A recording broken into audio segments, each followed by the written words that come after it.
I want to begin explaining point of view and the concept of identity, where identity comes from and what it is. Um, I'm going to use this flashlight, this really high-tech flashlight that I drew, as a metaphor for how consciousness works. And again, I'm using consciousness as different from mind, right? So mind is the whole, mind is the self-observing observer, and consciousness is the gradients of that mind. Um, so basically, if you think about a flashlight and how it works, it has the narrower beam toward the center, right? And your vision works the same way. Toward the center of your eye, you have vision that is more high definition, right? So if you think about, like, if you're looking at a book, if we're reading a book, we need high definition vision to read the words, because if you were looking at the book out of the corner of your eye, you wouldn't be able to make out the words, you wouldn't be able to read it, right? So that high definition vision is really important for detail, for getting a lot of information out of a small space. But it's not necessary to see, for example, the lion coming out of the corner of your eye as an animal. So our vision has evolved to divide its resources, its resource distribution, so that we don't have 100% of our attention on what we're doing. We have some attention on what we'd call our peripheral vision, right? The vision that's kind of off to the sides. So this would be our central vision right here in the center, this really narrow beam of high definition. And then the peripheral vision would be these two flanks on the side of space that is lower definition, but still we're aware of it. So again, if you think about the book, as you're reading the book, if I were to move my hand in and out of your vision at the edge of your vision, which the edge of the vision is right here, right? If I were to move my hand in and out of the edge of your vision like this, you would see my hand and you would notice it. Your attention would shift and go, what the hell is this person doing moving their hand, right? Because it's a threat detection system. It's about gathering information that is important, but does not need to be high definition. And then you get to decide, do I shift my high definition vision at the center here? Do I shift it to this object that's disturbing me, or do I continue doing what I'm doing, right? And that's, again, the lion jumping out of the bush kind of concept, or the snake that you're about to step on. You don't want those things to happen. So if we divided our vision too much between the two, too equally between the two, then we would not have a high enough definition to read the book or pick the berry, right? Like the color of the berry can be the difference between living or dying if it's poisonous or not. So we need that high definition to really be able to see the details and things at the center, but we don't need the definition to be able to detect what's going on around us. Then we have what's outside of our vision, which is essentially darkness, right? Like you can't see what's going on behind you right now, assuming you don't have a mirror or a camera or something like that. Just based on your vision or the flashlight, at some point the flashlight's rays just kind of cut off, right? Like outside here, it's just darkness. So there's some point where you can't see anything anymore. And I'm using this as an analogy for how I model consciousness and the gradient of consciousness, right? So we'll use this here. So what I'm doing is creating a gradient of consciousness that moves between, we'll say, 0% information and 100% information. And 100% doesn't necessarily mean you know everything about it. It's just 100% of your focus, your attention, the highest definition that you can get to. So high definition, and then very low to no definition, right? And then in between would be kind of toward the edge here, right? Where it's, we'll call it 50% or medium to low definition. So what I label these as in my model, and keep in mind, please, that my model is different from the general social model of psychology, of pop psychology, of just the general way that people use these terms. So if you're using my terms outside of my model, please be careful, because people will say that's not what that means, and they're technically right.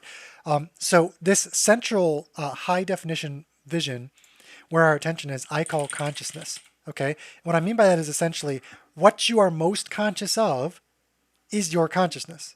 That is your consciousness. The information that you have the highest definition of, the most detail of, is what you are conscious of. So think about it. If you have a thought, right? Like if you imagine right now a ball, right? Like a tennis ball in your hand, and you imagine looking at it, as you think about the ball becomes higher definition, right? That's what you're conscious of. Your thoughts are focused on the ball. Your awareness, your attention are focused on the ball. And so that's what you get the high definition of.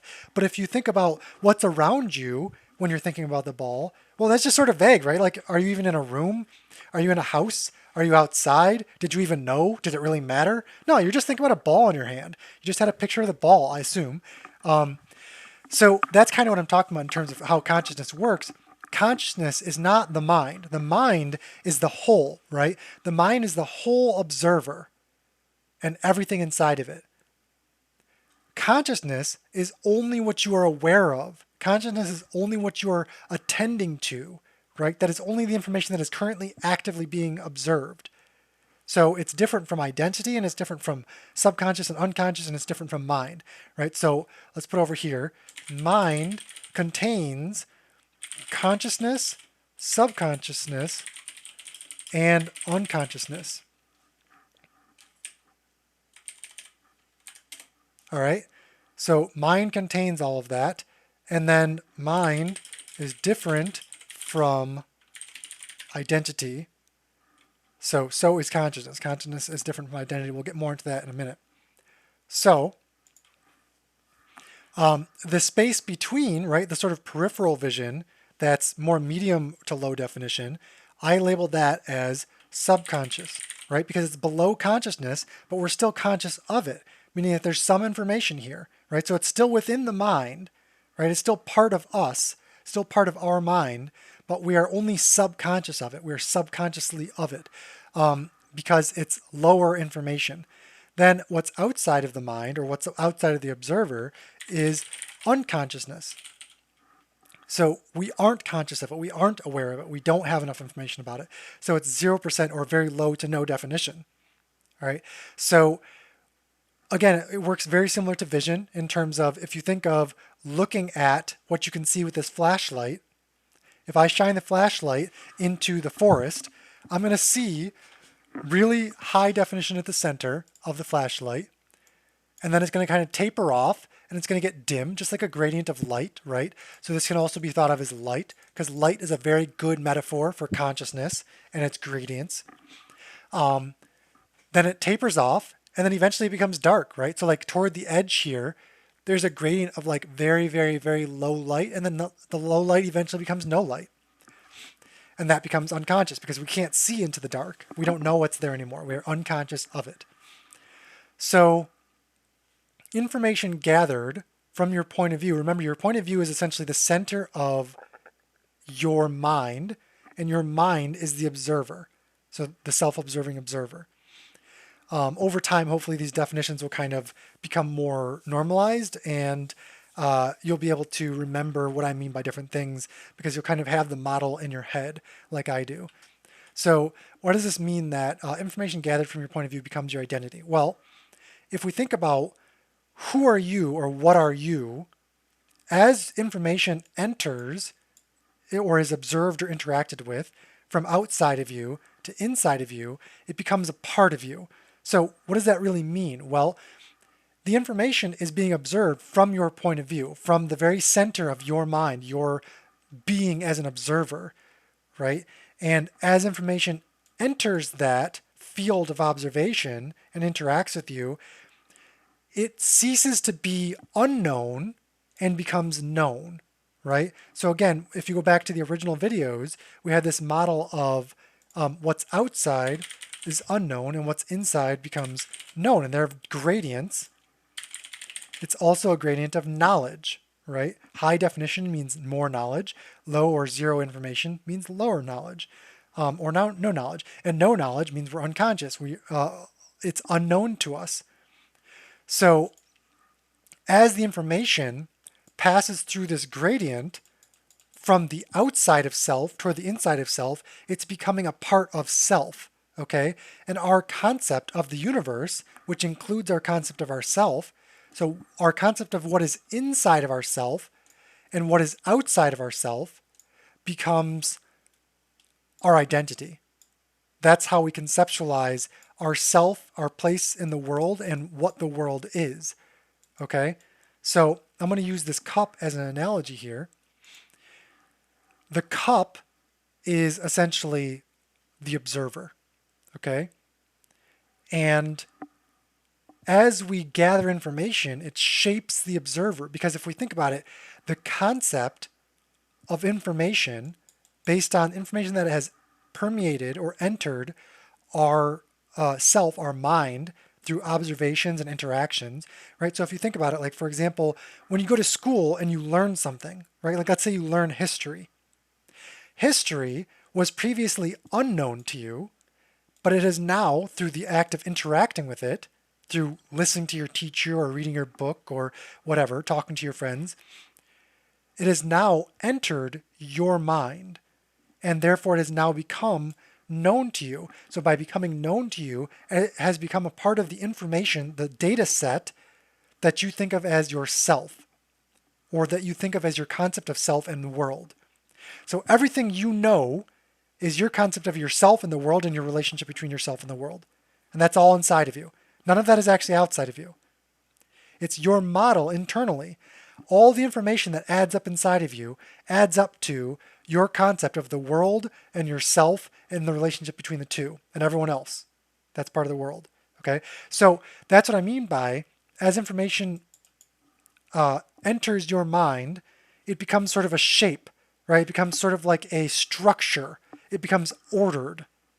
And as it becomes ordered, the flow, the way information flows inside of it, adheres to that shape, right? And so if you think about it, like for example, what is a bias, right? A bias is essentially the shape that information encounters and conforms to as it becomes a part of your mind, right? So if I particularly like a certain flavor of ice cream, how I interact with that ice cream and that flavor and the concept of the flavor, like if somebody says, hey, do you want some of this ice cream? How I react to that internally, how I conceptualize it, is based on these values, these internal values that I've formed from collecting information and experience, right? So that is the model of myself, is all the information that I've collected and how I've conceptualized and organized it inside of myself, and that becomes the shape of myself. And so all information that flows into the self is molded by the shape of that self. Okay, so that is your identity.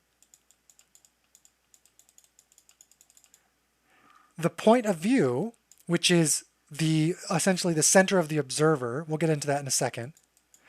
The point of view, which is essentially the center of the observer, is taking in the information and organizing it in such a way that shapes the observer itself, the concept of itself. And that becomes your identity, which shapes all the information that comes in, just like a cup shapes the water that is poured into it. So everything you think you know about yourself in the universe is what we would call, in my model, your identity, or in the Dharmic religions, they often call it ego, right? The concept of self and how it interacts with information as it comes in. So we are observed concepts, not literal objects. So I'll probably go more into this another time because it's a very complex topic. But right now I'm just going to give you the sort of analogy of, let's say that you take your body, right? It's going to be an amazing, beautiful body. So let's say we take your body and I say, is that you? You might say, maybe, sure, right? Yeah, that's me. And I say, okay, well, what if I, start removing, like, what if I remove one cell? Is this still you? You say, well, yeah, sure. I mean, cells die on my body all the time, right? I mean, I cut my hair off, things like that, dead skin cells drop off. So of course, I'm still me if I lose cell. Okay, well, what if I take your arm off, right? Well, sure, I'm still me. Okay, well, what if I zoom in past your skin to the state of your atoms, right? Are you at the level of your skin and cells, or are you at the level of your atoms? Well, I mean, they're the same thing, right? Essentially. Well, no, they're not really, because one is made up of the other, and there's a lot of space between them.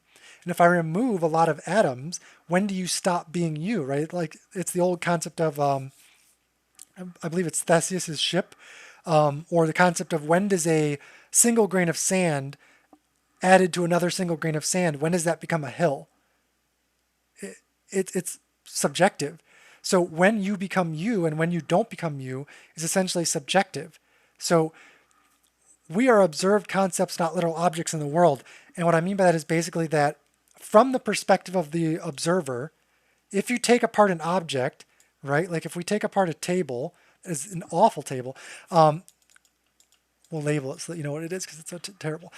So if we take apart this table bit by bit, when does it stop becoming a table? What makes it a table? Is it that it has 4 legs? Well, a table can have 3 legs, right?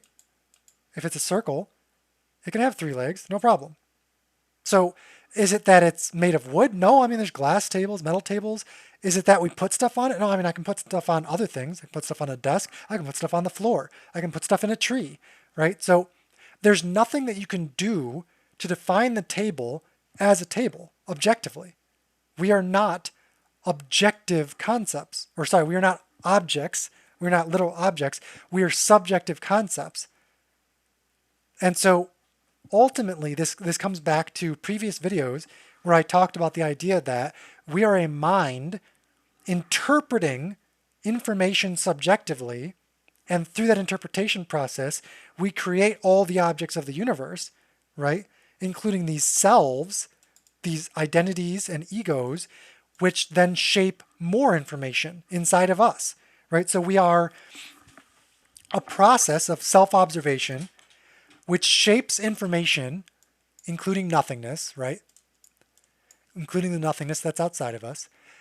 We shape information inside of ourselves, and then inside of ourselves, the information we've shaped becomes the shape of information that is interacting within ourselves, right? That is interacting between the different objects that we have shaped within ourselves. Take a sip of water real quick. Apologize. So essentially, what I'm trying to explain is that there is no you. You cannot point to anything that is actually you. What you are is a type of cup. You are a type of container, and you are a container within a container until we zoom out all the way to the point to where there's only one container that contains everything, and that is that original mind, that original self-observing observer that contains the entire universe subjectively. And so just like your dream world contains all the objects in your dream, but is still one mind despite the fact that within your dream, objects and people appear to be separate, so it is the case that all the objects in this world are merely concepts. You could say in a dream, well, of course this person is a real person, right? Oftentimes in a dream, we believe when we're dreaming that that is reality because we don't know we're dreaming. And so if I were to go into a dream and cut an apple in half, right? You could see the inside of the apple, right? And if we were to go zoom in inside the dream with a microscope or something and look at all the atoms in the apple, you could still see the atoms inside the dream. Think of a computer simulation, right? If we had a computer simulation that had sufficient resolution, sufficient depth and definition, we could do the same thing. I could go inside of a object inside the computer simulation and say, look at all the depth and detail. Of course, this is a real object, but it isn't, right? There's nothing that defines the object except for the relationship it has with other objects. So the only reason a table exists to you is because it relates to you. Objectification is a quality as much as it is a quantity. So if you think of something like the color red doesn't objectively exist anywhere in the universe, right? The color red exists only as a relationship between you and that particular wavelength of light. But if you take away the, cones or rods or whichever it is, I don't remember my anatomy exactly, within your eyeball, that allow you to interpret that wavelength or frequency of light as red, then red disappears. So was red real or not? Well, it wasn't real or unreal. It was a subjective experience based on a relationship between that state of your eyeball and that state of that wave, right? So that's what I'm trying to get at, is that everything in the universe is merely subjective interpretations of objects inside of a mind and their relationship with each other. That's it. There's no table, there's no you, there's no me. But what we do have is these relationships and how those relationships are conceptualized, which become containers that can contain and shape new information coming in. And those relationships are what we're talking about when we talk about interaction, right? When we talk about the barriers between things and the information transferring back and forth. Those barriers are conceptual, right? Because all there really is the mind, the self-observing mind. But within that mind, we have objects, and those objects are essentially separated by barriers. And if we go back far enough to the previous lectures, you'll remember the concept of the whole being separated, right? So what is the separation? It's a barrier. When you divide things like the fundamental equation, when you divide things into smaller pieces, what you're doing is creating barriers. And those barriers become the conceptualized subjective separation between two objects, which we call form, right? So all form is, all objects are, all identity is the illusion of separation between divisions of a greater whole that are experienced or observed from a perspective, a point of view, right? So if I'm looking from this point of view, from this half of the sphere toward this half, I would say you are below me, right? So side A says you are below, but side B, if we reverse the process, would say you are above. Wow, I can't write like this very well. Oop, above.